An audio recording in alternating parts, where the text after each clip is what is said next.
নমস্কার, astro live চ্যানেলে সবাইকে স্বাগতম। একটা ছোট রিকোয়েস্ট সবাইকে, যারা রাজনীতির জগতে জড়িত নন তারা নতুন করে আর রাজনীতির মধ্যে জড়াবেন না। কেন, যারাই রাজনীতির জগতে জড়িত ব্যক্তি আজকে রাহু দ্বারা সম্পূর্ণ প্রভাবিত। এদের অত্যন্ত দুর্যোগের একটা সময় আসছে নভেম্বর পরবর্তী সময়ে, এবং জানুয়ারি 2026 থেকে দেখবেন এই জাতীয় মানুষদের সাংঘাতিক একটা বিপর্যয় জীবনে নেমে আসতে পারে। অতএব যারা রাজনীতির সঙ্গে কোনোভাবে কানেকশান রাখেননি এতদিন, নতুন করে আপনার কিছু হচ্ছে না বলে রাজনীতির পেছন পেছন ঘুরি, এই কাজটা থেকে দূরে থাকবেন। আপনারই এলাকার দু একজন মানুষের দেখবেন ফেঁপে ফুলে ঢোল হচ্ছে। সাদা টি শার্ট পরা এই জাতীয় কিছু মানুষ, কিছু চরিত্র, তারা যে 10 বছর আগে যখন 1 টাকা চেয়ে বিড়ি খেতেন, তারা কিন্তু আজকে ফেঁপে ফুলে ঢোল হয়েছে। যে কোনো কারণে হোক, তারা রাজনীতির পতাকাবাহী, রাজনীতির সমর্থক, রাজনীতির কোনো স্তরের নেতা যেভাবে হতে পারেন, তারা কিন্তু রাজনীতির আগিনায় এসে তাদের জীবনটাকে উন্নত করে ফেলেছেন। এবং আপনারা যখন ভাবছেন ওনার পেছন পেছন থেকে আপনার জীবনে কিছু হবে, এই ভুলটা আর করবেন না, জীবনে সর্বনাশ হয়ে যাবে। আপনারা তো শুনেছেন এই ভাগ্যের প্রতিকারে রত্ন। আজকে যদি বলি রত্নর সঙ্গে আপনার ভাগ্যর কোনো সম্পর্কই নেই, কোনো সম্পর্কই নেই। কোনো রত্ন আপনার ভাগ্যকে ফেরাতে পারে না, আপনার চরিত্রকে ঠিক করতে পারে না, যদি না আপনি ঠিক করেন। যে রত্নগুলো অনেক মানুষকে দেওয়া হয়, এগুলো কাজ কিভাবে করে, তো এটা বুঝতে গেলে আপনাকে একটু বিজ্ঞানের দিকটাও বুঝতে হবে। সব মানুষেরই জীবনযাপন এবং তার কর্ম সব কিছু নির্ধারণ করে তার শরীরের বিভিন্ন হরমোনগুলো। এই হরমোনগুলো যেভাবে সক্রিয় হয় সেইভাবে আপনার জীবনে প্রভাব চলে আসে। মনে করুন বেকারত্বর জ্বালা, কিছুতেই চাকরি হয় না, অর্থের সমস্যা, কিছুতেই অর্থ থাকে না, তাদের দেখবেন একটা যদিও বিশেষ হরমোন নয় যে তার জন্য দায়ী, মূলত দায়ী থাকে টেস্টোস্টেরন বলে একটা হরমোন আছে, তার সঙ্গে হচ্ছে কর্টিসল। এই দুটো হরমোন আপনার শরীরের অতিরিক্ত ক্ষরণের জন্য এবং আপনাকে কর্মহীনতার শিকার করে এবং আপনাকে একটা লেথার্জিক করে দেয়। আপনি যতই চেষ্টা করতে যান সেখানে কোনো কিছু করতে পারেন না, কেন তার একটা সিক্রেশনের প্রভাবে আপনার চরিত্রটাই যায় পাল্টে। অতঃপর আপনি যান কোনো জ্যোতিষের কাছে, এবং আজকে তো দেখতেই পাচ্ছেন ভুলভাল রত্ন সমস্ত শিকার সবাই হচ্ছেন। সিংহ লগ্নের জাতক, তাকে নীলা পরানো হচ্ছে, গোমেদ আর ক্যাটসাই দিয়ে মানুষকে সর্বনাশ করা হচ্ছে। তো এই জাতীয় জিনিসের কারণে আজকে কিন্তু জ্যোতিষ এবং বাস্তু দুটোর প্রতিই কিন্তু লোকের বিশ্বাস হারিয়ে যাচ্ছে। তা আমরা হরমোনের ব্যাপার আলোচনা করছিলাম, যে যেমন টেস্টোস্টেরন, কর্টিসল, সেরকম আরও কয়েকটি হরমোন আছে, তারা হচ্ছে ডোপামাইন, সেরোটোনিন এবং এস্ট্রোজেন। এই জাতীয় হরমোনগুলো মানে মুড স্টেবিলাইজার। মানে একটা মানুষ যখন মানসিকভাবে সুস্থ থাকে, তার কিন্তু কোনো রত্ন পাথরের কোনো প্রয়োজনই হয় না। যখনই সে মানসিকভাবে সুস্থ থাকে, তার শরীরের বিভিন্ন অর্গান কিন্তু তার সেইভাবে সতেজ হয়ে থাকে। তখন দেখবেন সেই জাতীয় মানুষের কোনো প্রতিকারেরই প্রয়োজন হয় না। যে এতগুলো প্ল্যানেট, এই যে আমরা 7টা প্ল্যানেটের কথা শুনেছি, দুটো শ্যাডো, এরা তো আমাদের থেকে কয়েক যোজন দূরে। তো এরা পৃথিবীতে আমাদের উপরে কিভাবে প্রভাব সৃষ্টি করে, কিভাবে শনি এত দূরে থেকে তার 7.5-এর প্রভাব, ঢাইয়ার প্রভাব এসব দিয়ে আমাদেরকে সমস্যায় ফেলে, কিভাবে তার দৃষ্টি এক একটা ঘরে পড়ে, এগুলো নিয়ে তো চিন্তার ব্যাপার ছিলই। কেন, অ্যাস্ট্রোলজিটাকে সরাসরি বিজ্ঞানের সঙ্গে লিঙ্ক করা কিন্তু খুব মুশকিল, আজ পর্যন্ত করাও যায়নি। যার জন্য বৈজ্ঞানিক কোনো ব্যাখ্যা এর নেই। কিভাবে শনি আপনাকে প্রভাবিত করে, এটা কিন্তু কোনো সায়েন্টিফিক্যাল কোনো টুলস এর নেই। প্রতিটা প্ল্যানেট যার অ্যাক্সিসে যারা ট্রাভেল করছে, সূর্যকে অরবিট করছে, এবং সূর্য তাদেরকে নিয়ে আবার গ্যালাক্সিতে ট্রাভেল করে, যার জন্য সূর্যও কিন্তু স্থির নয়।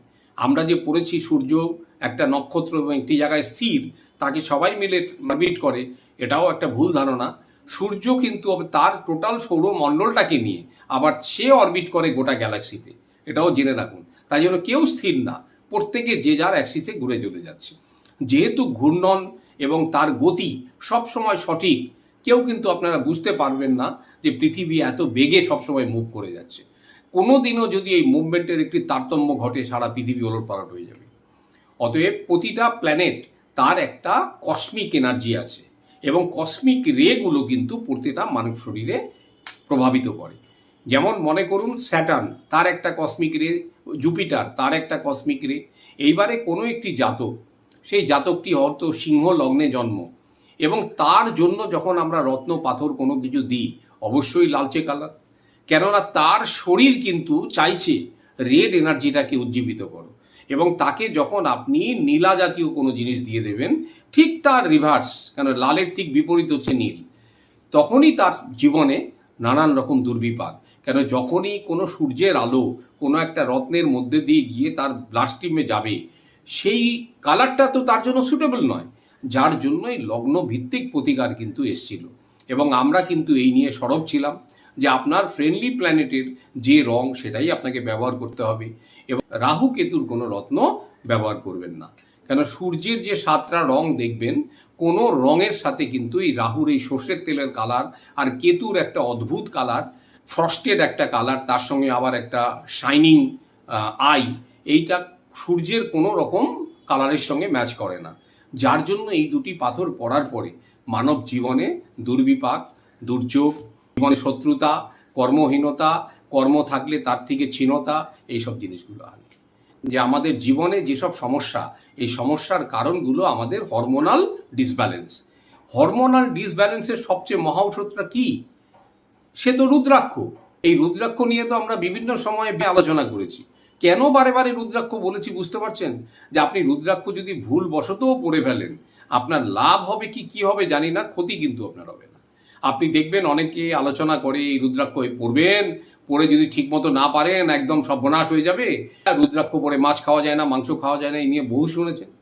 আমরা দীর্ঘদিন রুদ্রাক্ষ ব্যবহার করছি, অন্তত 12 থেকে 14 বছর ধরে, এবং শরীরে সবসময় আমাদের রুদ্রাক্ষ থাকে, বিনা রুদ্রাক্ষতে চলি না।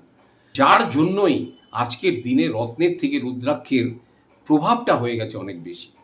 কারণ রুদ্রাক্ষ সঠিক নিয়মে সঠিক জিনিস যদি আপনি ধারণ করেন, তাহলেই আপনার জীবনে কিন্তু হরমোনাল ব্যালেন্সগুলো ঠিক হয়।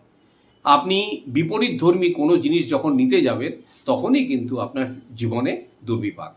আমার কাছে কিছুদিন আগেই একটি জাতক, সে আসলো, সব কিছু তার ঠিক, সব কিছু তার ঠিক, তাকে যথাযথ প্রতিকারও দেওয়া হয়েছিল, সেটাও সঠিক, কিন্তু 6 মাস বাদেও সে রিপোর্ট করছে কিছু তো হলো না। এইবারে কিন্তু কোশ্চেনে চলে এলো বাস্তু। এবার আপনি দেখুন, যখনই কোনো আপনার অসুবিধা দীর্ঘমেয়াদী এবং সেটা রত্ন বা রুদ্রাক্ষ নিয়েও কিছু হচ্ছে না, তখন আপনি জানবেন এটা আর এক্সটার্নালি আপনাকে কিছু করা যাবে না, এবং এর কারণ লুকিয়ে আছে আপনার বাস্তুতে। আপনি বাস্তু চেক করবেন, দেখবেন আপনার উত্তর পূর্ব, দক্ষিণ পশ্চিম, উত্তর বা দক্ষিণ পূর্বতে কোনো ডিস্টারবেন্স আপনার আছে, বা আপনার প্রবেশদ্বার এমন একটা জায়গাতে আছে জীবন দুর্বিপাক করছে। অতএব যারা মনে করুন এত অ্যাস্ট্রোলজার দেখিও কিছু হলো না, এবার যখন তা আমরা কাউন্টার করেছি যে আপনার এবার বলুন তো উত্তর পূর্বতে কি আছে, সে তখন দেখে টেকে বললো হ্যাঁ আমাদের টয়লেট আর কিচেন একত্রিতভাবে আছে। তো এবার চিন্তা করুন, এবার সে বলছে যে আমার কোনো রোগের কোনো কুলকিনারা পাচ্ছি না, যত দিন যাচ্ছে রোগে পড়ছে, কোনো টেস্ট করে কিছু পাওয়া যাচ্ছে না। তার মানে কেতু ফ্যাক্টর এসে গেল এখানে। এই কেতু ফ্যাক্টরটা কি হয়, যে উত্তর পূর্বটাকে পুরো সর্বনাশ করে দেয়। এবং যখনই দেখবেন রোগ ভোগ রয়েছে কিন্তু তার ডায়াগনোসিস, আপনি জানেন যে আপনি ডায়াবেটিসের ট্রিটমেন্ট করছেন, আপনি জানেন আপনার ইউরিনারি ট্রাভেল আছে, মানে ডায়াগনোসিস ডিসিজ, সেখানে দেখবেন দক্ষিণ পশ্চিম।